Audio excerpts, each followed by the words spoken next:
Hello Bobcats. So this is going to be the beginning of Unit 5 and we're going to be talking about finding the percent. Make sure you have your notes and be ready to write everything down. We're going to start with filling in the blanks. A percent is a ratio whose second term is 100. A percent is an equivalent way to compare a specific part of a whole to 100. When talking about parts and wholes, something is always a part of a whole. So a part represents a specific part of the whole. The whole is the total of what you're talking about. And then the percent, well, that's what we compare to the part to 100. Remember, percent is always out of 100.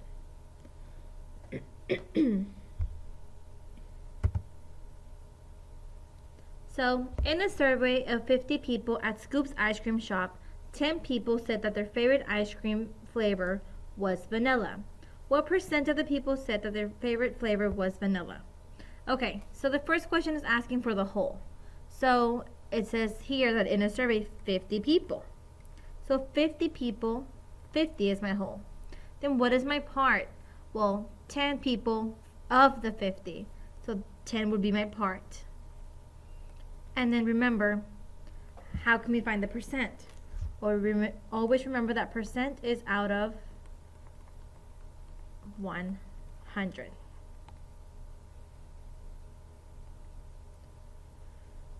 Okay, so we're going to use this bar model to help us solve our problem. A bar model is basically a long rectangle. At the top, we're going to write the percent. So the beginning being 0 and the end being 100. Now what I'm going to do is I'm going to split this up into 10 equal pieces. So I'm going to start here down the middle. And then I'm going to draw 4 lines to the left and then 4 lines to the right. So 1, 2, 3, and 4. And I'm going to try and make them as even as possible. It's okay if they're not even. 1, 2, 3, and 4. Okay, so if the beginning is 0 and the end is 100, then what is each line? Well, it's skip counting by 10. This is 10%, 20%, 30%, 40%, 50%, 60, 70, 80, and 90%. Okay. So my top is going to symbolize my percent. Now my bottom is going to symbolize my people. So these are the number of people, and then that's, well, the percent, obviously. So I have a total of 50 people.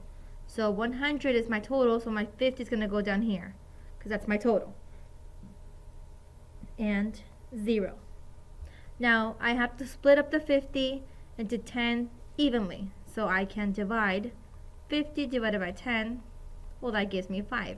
That means that each part represents 5. So I'm going to skip count by 5. So I'm going to start 5, 10, 15, 20, 25, 30, 35, 40, and 45. Lastly being 50. Okay, so my part is 10 people. So I'm going to go down here to the people, 10 people right here. And I'm going to draw a line straight up. That takes me to the 20%.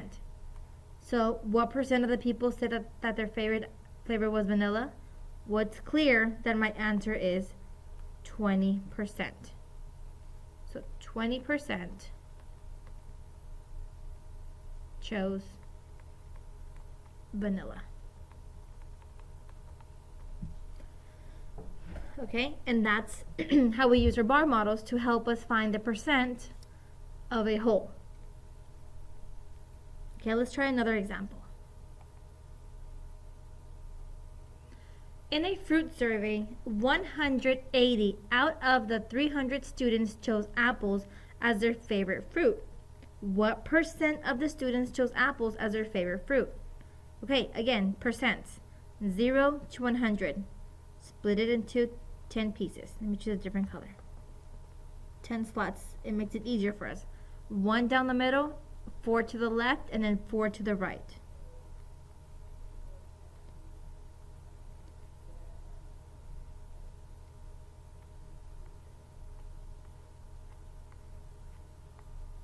Okay.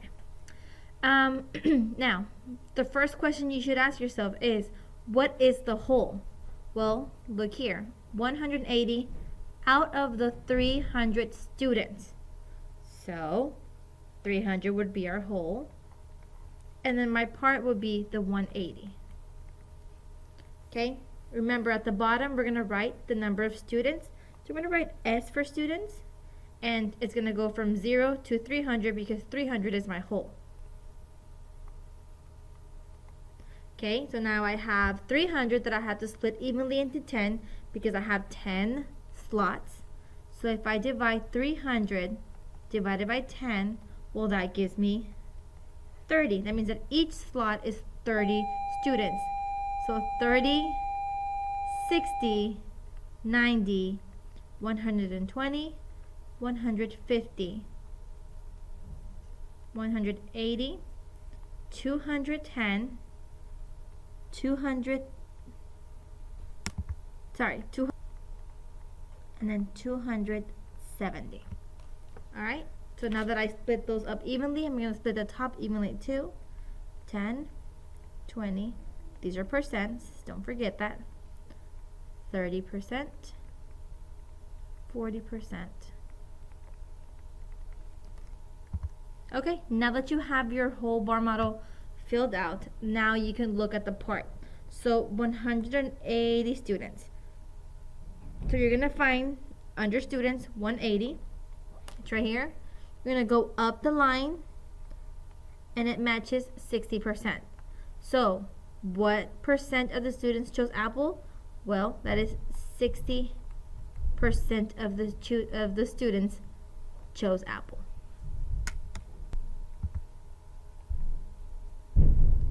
Alright guys, we can also find the percents using percent proportions.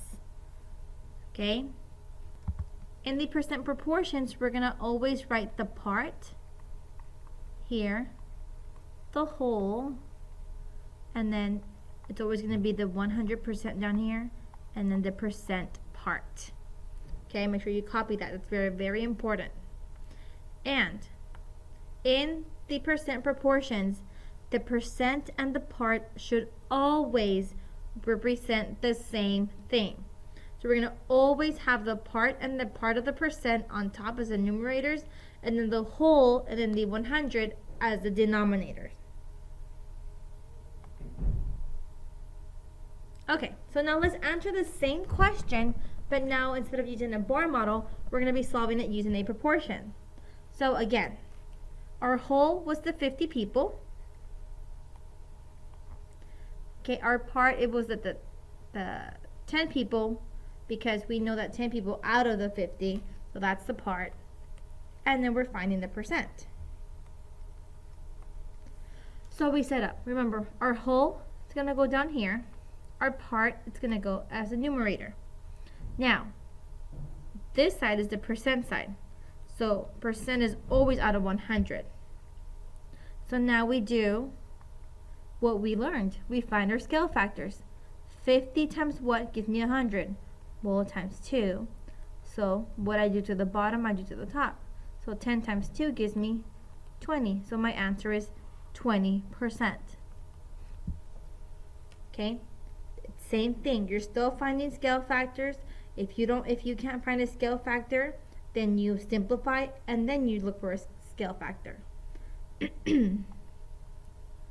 Okay, let's try this problem now using the percent proportion. Again, we know that 300 was our whole, 180 was our part, and we're looking for the percent.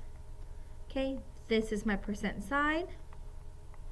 Now, whole 300, part 180. And percent is always out of 100. That's your third number. Now you just try and find a scale factor. Well, since you're decreasing, you're going to divide. So 300 divided by what gives me 100? Well, 3. So 180 divided by 3 gives me 60. And my answer is 60%. Again, don't forget your scale factors. Okay, we're still bringing them in. We're still using scale factors. Okay, so I think now it's time for you to practice. You're going to go ahead and finish off the rest of the problems. Choose whether you want to use a bar model or whether you want to use the percent proportions. Thanks, guys.